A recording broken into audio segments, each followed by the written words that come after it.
Hey, this is Dave coming at you from Michigan. Just wanted to do another update video.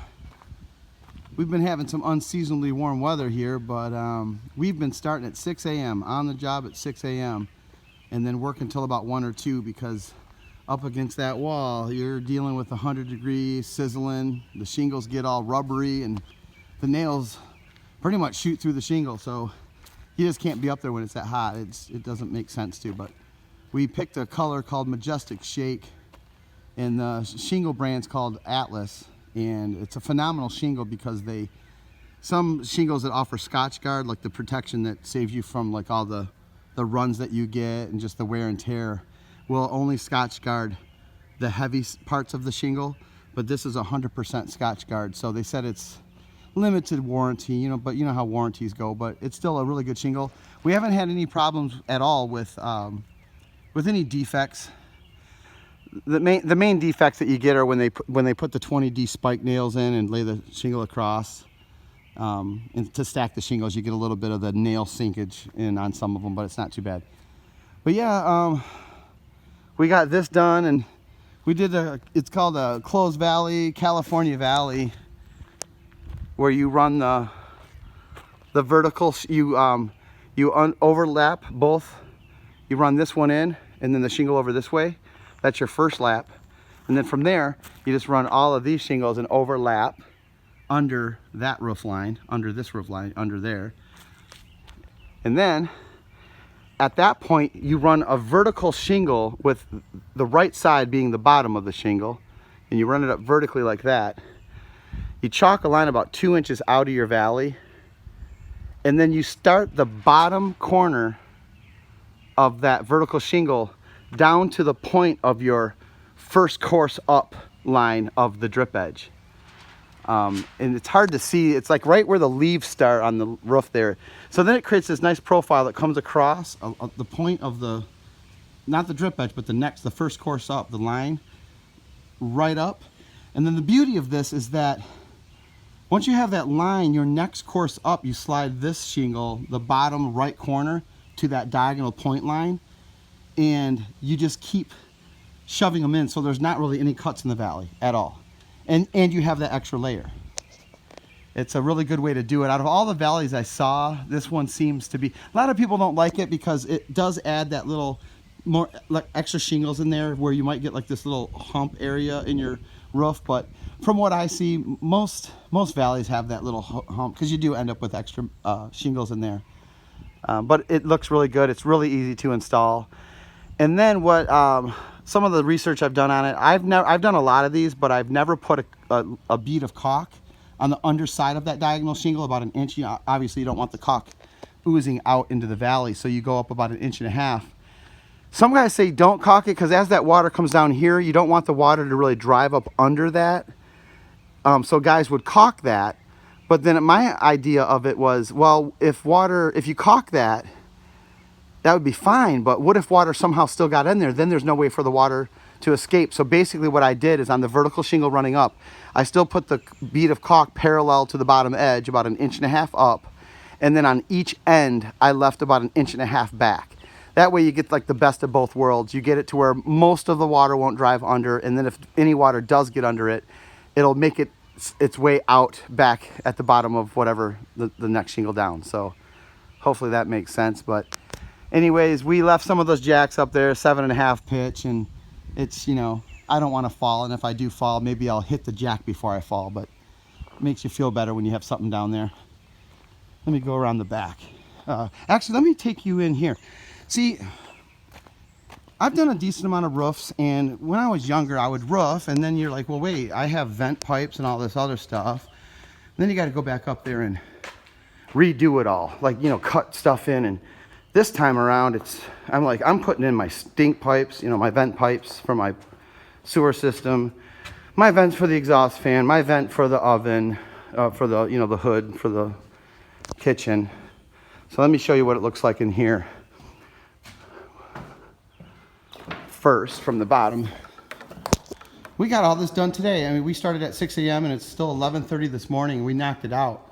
And that includes building the scaffold. Instead of moving the ladders around, since we're gonna have to come up hook later, We just nailed some 2x4s across every other web. Put two 2x8s up there. When I was younger, it would have been one 2x8. And then you can see I cut in. Let's see here, where are we at? Vent, plumbing, and then that's a bigger vent, hood wrench. These two vents are for the two exhaust vents that are from the two bathrooms. Plumbing system, and you don't need to put that exactly where. That's the vent pipe that will take care of everything here. So you just build it like a manifold, like that will get like a 3-inch T on it. You know, and then, so what we did on this is we just put two supports sideways on this web, two supports on this side, and then ran one across, and then made sure that we pre-strapped the pipe, level the pipe this way, and then shoot the top of the 2x4 into our supports. And then that pipe's perfectly plumb. We stick it out about 18 inches out of the roof, which is a good measurement. Put the writing back that way so you don't see it from the ground. And then ahead of time, we got the vent for the hood on the stove, and we installed a piece of metal and then cut a piece of metal. My father-in-law did that. He did a really good job on it. It's like a perfectly round hole. And then you just take a takeoff thing and you just put the tabs in later and caulk it, and then you tie the pipe up to it. But that's basically coming straight down to here, and somewhere in here the range is going to go. And you don't have to know exactly where that is either. It just goes up to that. You just pipe to it later.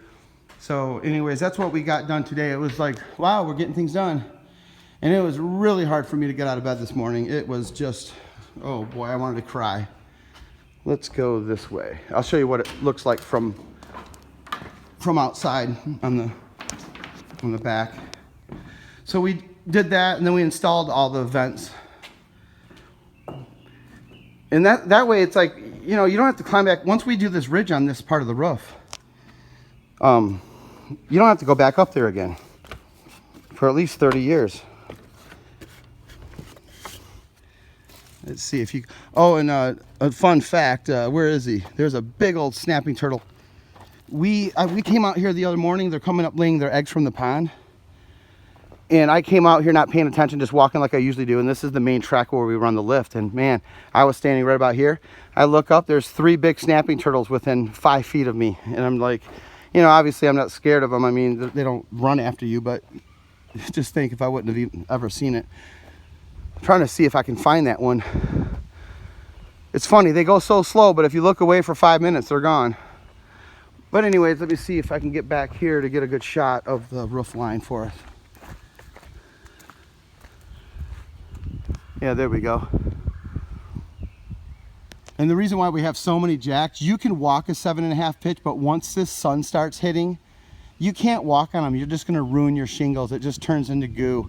So we really just set the jacks just so our feet have somewhere to, you know, protect from the roof. But yeah, you can see we got the 2 vents, the stink pipe, and then the hood vent. So we got it all in, all ridged up. We got the ridge cap cut. You know, we measured down, the instructions say like coming down 7/8 of an inch on each side, but we did an inch. It's like, you know, I figured that eighth inch is a little bit better. But we're gonna work tomorrow. We worked Friday, Saturday, Sunday, Monday, 6 a.m., and tomorrow we'll cut the other side, the wood off, cut this ridge off, and then just start doing the ridge. And then once this side's done, we're basically at 1/3 of the house being roofed. So this is actually kind of a little bit easier on me. It just seems like it's going better than all the sheeting, because the sheeting was just still, the sheeting's more gnarly because you still don't have the structure built yet. But the roof, it's like, and then plus every shingle you put on, it's like, I'm just dried in permanently now. Oh, hey, and one thing I just remembered, the building code in my area, when you use zip sheathing, does not require an underlayment, like whether it be 15-pound felt or the synthetic. But anybody that's watching these videos, if you aren't sure what to use, just make sure that it doesn't matter if the building inspector in your area does not require underlayment. In order for me to get the Atlas warranty, they require you to use the underlayment that they want you to use, which in this case is the synthetic 4-foot underlayment, which I'm not against it. I'm fine with using underlayment, but the reason why we did this to begin with was we didn't know how long, because it's still sitting exposed and we have gotten a lot of rain. So we were just so worried about all the lumber getting wet that I paid a lot more money, like 80% more money for this plywood and then the tape and all of that. And then just to come to find out that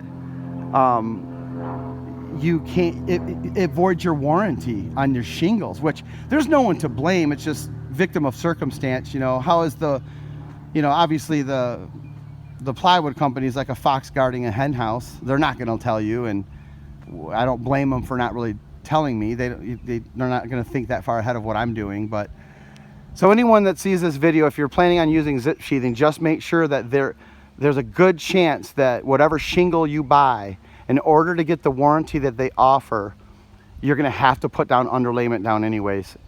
But in this case, like I said, I'm still not upset about having to use this wood, because it's actually a better product itself. As far as the wood fibers is so much better than the OSB anyways.